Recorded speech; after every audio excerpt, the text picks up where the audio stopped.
ஒரு நிலையிலிருந்து மற்றொரு நிலைக்கு மாறுவதுதான்.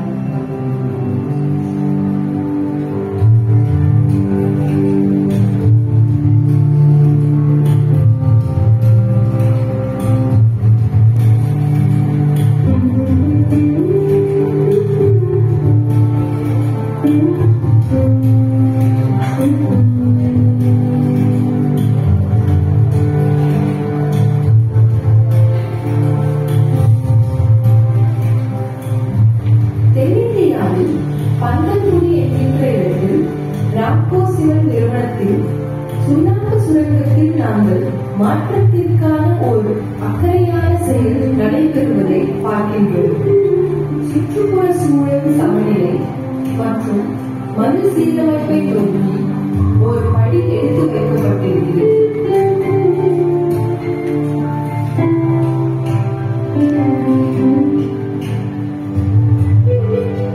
2019ஆம் ஆண்டில் 65 ஏக்கர் பரப்பளவு தொடங்கப்பட்ட திட்டம் 2020ஆம் ஆண்டில் 150 ஏக்கர் நிலத்தை உள்ளடக்கியது. 2020ஆம் ஆண்டிற்குள் இப்பகுதியில் 800 ஏக்கருக்கும் அதிகமான ஏற்கனவே சுரங்கப்பணி நடைபெற்று புறக்கணிக்கப்பட்ட பகுதிகளில் இத்திட்டம் உள்ளாக்கும் என்று நம்புகிறோம். இதுவரை 2 லட்சத்திற்கும் மேற்பட்ட மரங்களும் புதர் செடிகளும் நடப்பட்டுள்ளன. இத்திட்டம் முடிந்ததும் இங்கு சுமார் 10 லட்சம் மரங்களும் புதர் செடிகளும் நடப்பட்டிருக்கும்.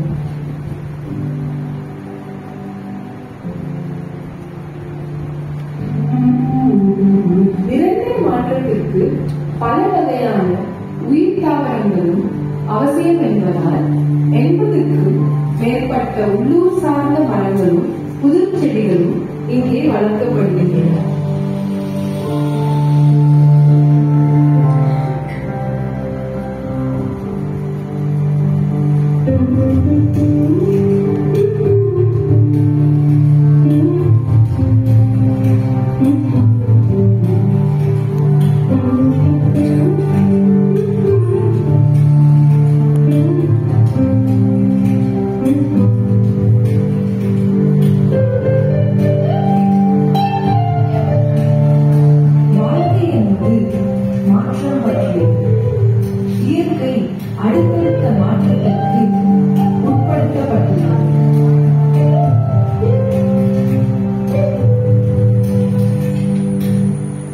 ஒரு காலத்தில் மிகவும் வறண்டும் புறக்கணிக்கப்பட்டதாகவும் இருந்த ஒரு இடம் இப்பொழுது பல வகையான தாவரங்களை கொண்டு ஒரு அழகான காடாக வளர்ந்து கொண்டிருக்கிறது.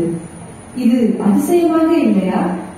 பறவைகள், பட்டாம்பூச்சிகள் மற்றும் பிற விலங்குகள் நிறைந்து காணப்படுகின்றன. நாம் மேலும் மேலும் இந்த உலகத்தில் தொடர்ந்து ஒரு உயிரினமாக வாழ வேண்டும் என்றால் சமநிலையோடு கொண்ட வாழிடமாக இந்த உலகத்தை வைத்திருக்க வேண்டும் என்றால் சுற்றுச்சூழலோடு நம்மோட அணுகுமுறை எப்படி இருக்கின்றது என்பதில் ஒரு மாற்றம் கொண்டு வருவது அவசியம்.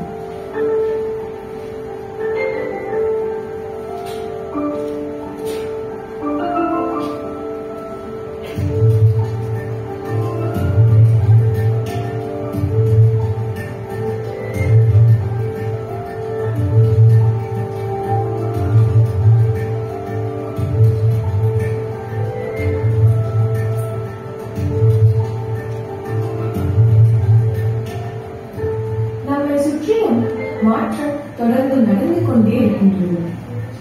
நாம் கவனத்தோடு விழிப்புணர்வுடன் பங்கேற்கிறோமோ இல்லையோ மாற்றம் நிகழ்ந்து கொண்டே இருக்கின்றது.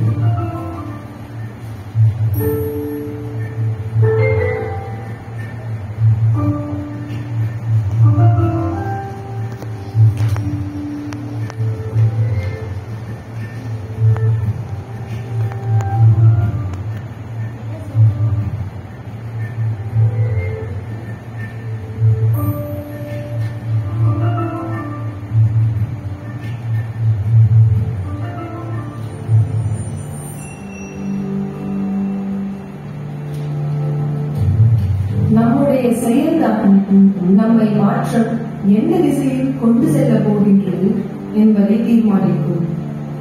இதில் நமக்கு புரிதல் ஏற்பட்டால் அது ஒரு மிகப்பெரிய உணர்வுகளாக இருக்கும்.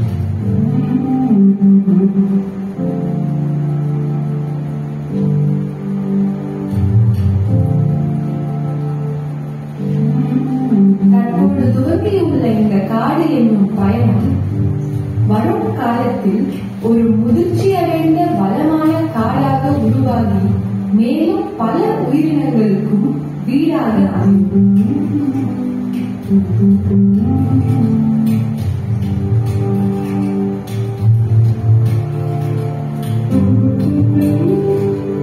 இயற்கை செயல்படும் விதத்தை போலவே இக்காடுகளை வளர்வதென்பது ஒரு மெதுவான செயல்முறையே.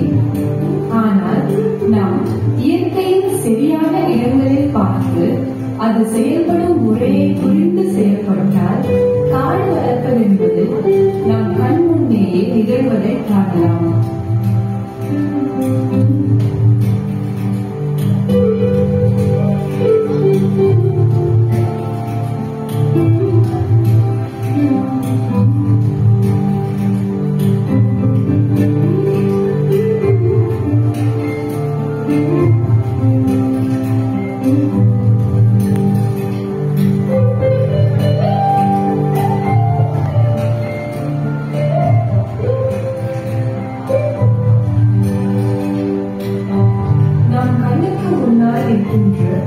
பொருட்களையும் நம்மை சுற்றியுள்ள இந்த உலகத்தையும் நாம் எப்படி பார்க்கின்றோம் என்பதை பொறுத்துதான் வாய்ப்புகள் வரும். ஒவ்வொரு வருடமும் குறைந்த அறுவடையை தரும் அளவிற்கு பரிசு நிலம் சாத்தியமற்ற நிலம்தான் இந்த மாதிரியான தரம் குன்றிய நிலத்தை தான் நம்மால் உருவாக்க முடியுமா? இல்லை என்றால் உயிரினங்கள் வாழ்வதற்கு ஏதுவான தனித்துவம் கொண்ட பல சாத்தியங்களை வெளிப்படுத்தக்கூடிய பசுமையான ஒரு பூமியாக நாம் இதை மாற்ற முடியும். இங்கு உயிரினங்கள் பெரும் கூட்டமாக வாழவும் வளரவும் சாத்தியங்கள் நிறைந்து காணப்படுகின்றன.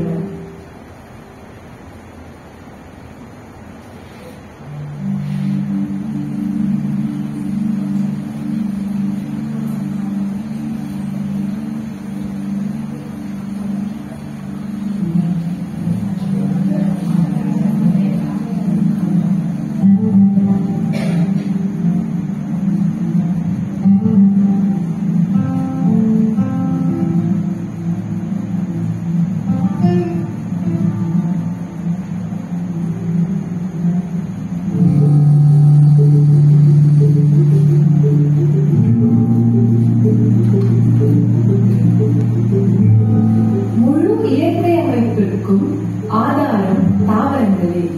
தாவரங்கள் சூரிய சக்தியை கைப்பற்றி சர்க்கரையாக மாற்றுகின்றன. சூரியனின் ஆற்றலால் சுற்றுச்சூழல் அமைப்பு உருவாகின்றது. ஒவ்வொரு ஆண்டும் உயிரினங்களின் பெருக்கம் அதிகரித்துக் கொண்டே செல்கின்றது.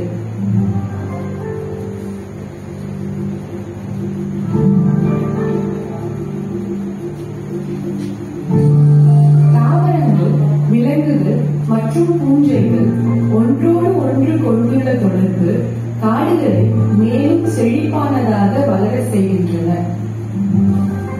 விலங்குகள் தாவரங்களுடன் தொடர்பு கொள்கின்றன. விலங்குகள் தாவரங்களின் மகரந்த சேர்க்கைக்கும் விதை சிதறலுக்கும் ஒரு விதை காப்பானாகவும் செயல்படுகின்றன.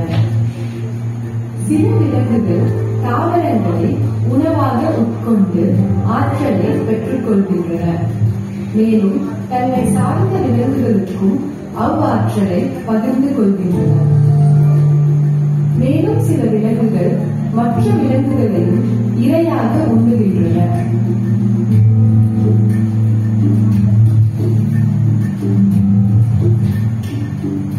இந்த செயல்முறைகள் அனைத்தையும் செயலில் பார்ப்பதென்பது பெரும்பாலும் கடினம். ஆனால் தாவரங்களையும் காடுகளையும் கவனிப்பதன் மூலம் இச்செயல்முறைகளை நம்மால் புரிந்து கொள்ள முடியும். தாவரங்கள் நிலத்தில் தங்களை தானே வளர்த்தெடுக்க தேவையான ஊட்டச்சத்துக்களையும் நீரையும் தேடி மண்ணின் வழியாக வேர்களை தள்ளுகின்றன.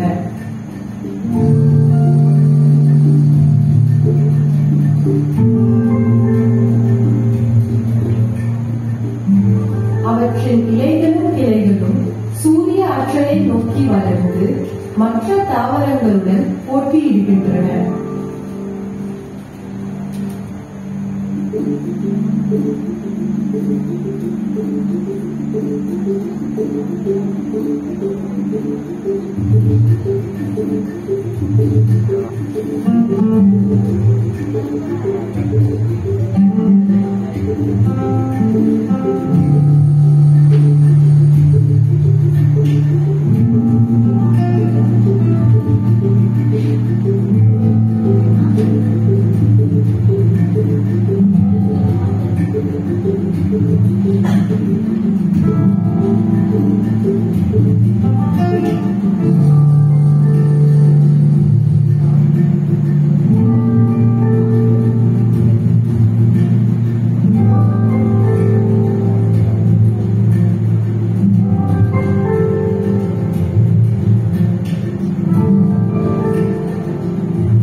என்ற தலைப்பின் கீழ் இந்த கதை நமக்கு மறுசீரமைப்பு மற்றும் நம்பிக்கையை வெளிப்படுத்துகின்றது.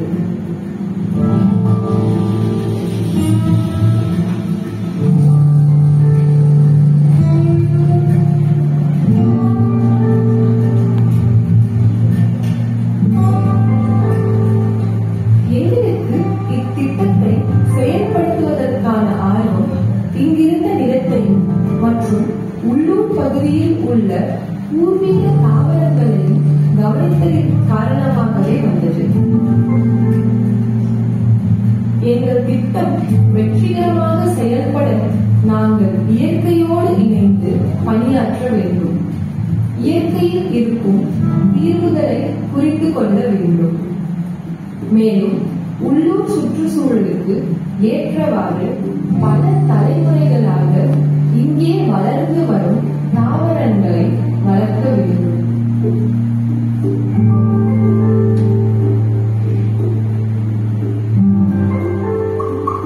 நாம் காடுகளில் சிறிது நேரம் எடுத்து கூர்ந்து கவனித்தால் காட்டில் எந்த மாதிரியான விலங்குகள் இருக்கின்றன என்பதற்கான ஆதாரங்களையும் பார்க்க முடியும்.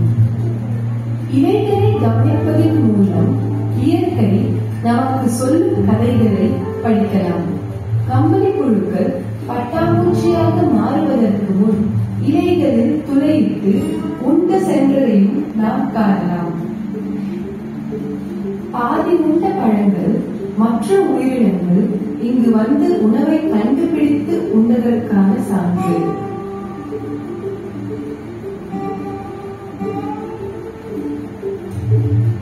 புல்தரைகளை நாம் கவனிப்பதன் மூலம் இங்கு முயல்களும் மயில்களும் வந்து சென்றதற்கான அடையாளங்களை நாம் காணலாம்.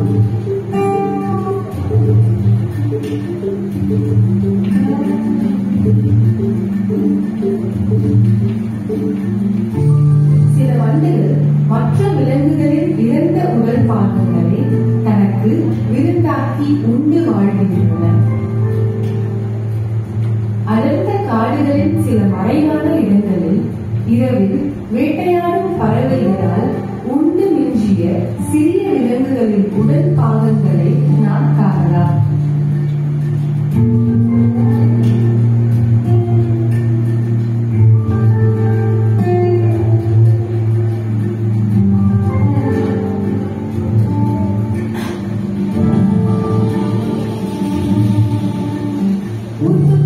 செடிகளுக்கு அருகாமையில் அமைதியாக அமர்ந்தால் தேனை குடிக்க வரும் தேனீக்களை பார்க்கலாம். அவைகள் தாவர இனப்பெருக்கத்திற்கு பெரிதும் உதவுகின்றன. வருகின்ற ஆண்டுகளில் இந்த காடு பலமான காடாக வளர்ந்து பல்வேறு வகையான தாவரங்களையும் மற்ற உயிரினங்களையும் உள்ளடக்கி ஒரு அடர்ந்த காடாக மாறும் என்று நம்புகிறோம்.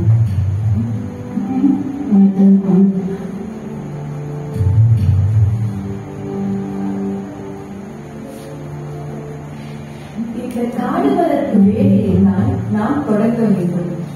நம்முடைய சக்தியையும் உடல் உழைப்பையும் இந்த செயலுக்கு நாம் அர்ப்பணிக்க வேண்டும். அதன் பிறகு ஒரு குறிப்பிட்ட காலத்தில் இயற்கையின் ஒருங்கிணைந்த செயல்முறைகள் வெளிப்பட்டு இந்த காடு மனிதனின் உதவியின்றி தானாகவே வளரும்.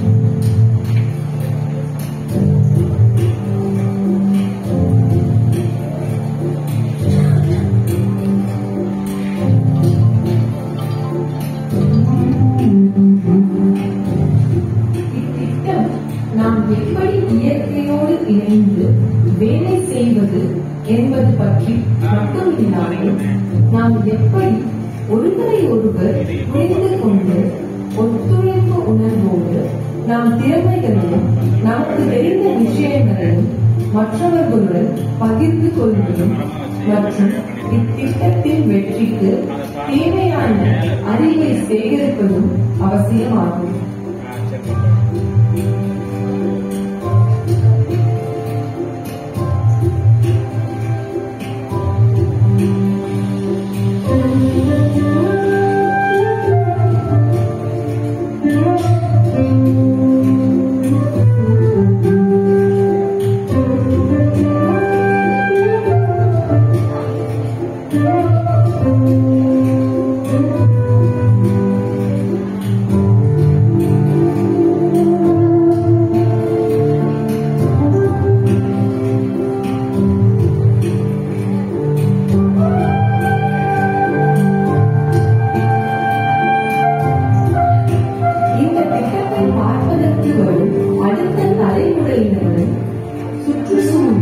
மறுசீரமைப்பின் செயல்முறைகளை மற்றும் அதனை செயல்படுத்துவதற்குரிய அறிவு சார்ந்த விஷயங்களை பகிர்ந்து கொள்ள முடியும் என்று நம்புகிறோம்.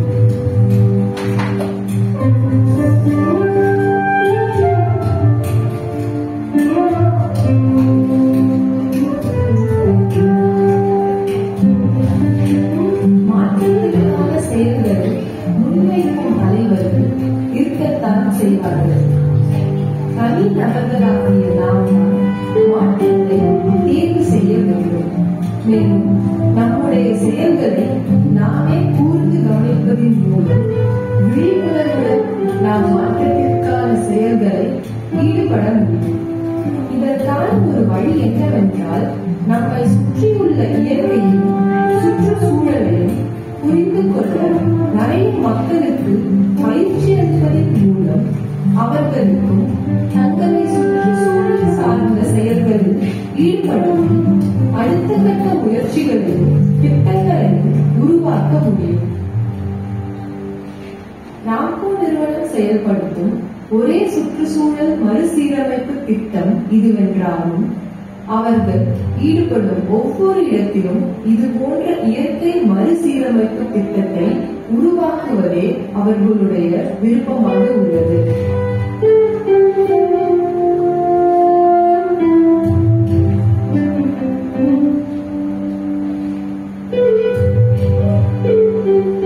இங்கு நாம் ஒவ்வொருவருக்கும் சவால்கள் உள்ளன. நாம் மாறும்பொழுது நாம் வாழும் இந்த பூமியில் மாறும்.